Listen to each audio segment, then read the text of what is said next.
I'm Alessandra, and I've been going to McLean since I was in high school.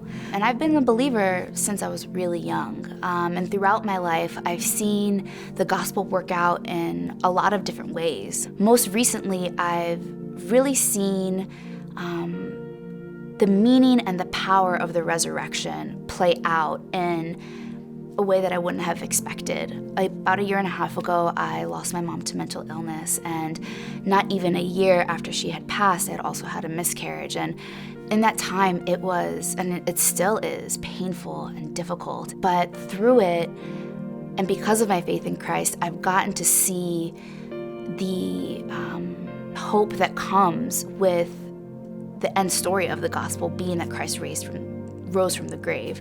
You know, my mom was a believer, and it wasn't until she passed that I really appreciated the fact that Christ did what he did. Because when she passed, I realized, okay, like, your story, even though it was tragic, didn't end with a sad ending. Christ raising from the dead meant that he had conquered death. So even when my mom passed, I know that she got to walk into heaven, and God welcomed her with open arms, saying, "You are my daughter, and I welcome you, and you accepted my son, therefore I accept you." And knowing that I have that same ending because of my own faith in the Lord, I just have joy in knowing that I'm going to see her again.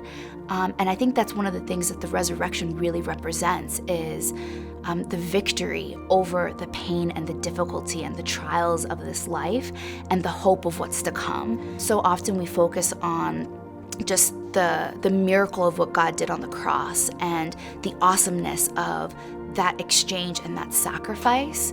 But I think in going through this situation with my mom, I really realized, like, the majesty of the empty tomb, because that really meant not only was Christ who he said he was, but that he truly had power and dominion over every single thing that we struggle with in this life. When it comes to Easter, that's what I celebrate now in such a new and personal way, that we have a hope that surpasses all things, that we have victory over our struggles. I still am dealing with all of this, but in it, I can look to Christ, I can look to the empty tomb and know this has a happy ending. That's why I'm so excited to celebrate Easter. It's just the beauty of hope.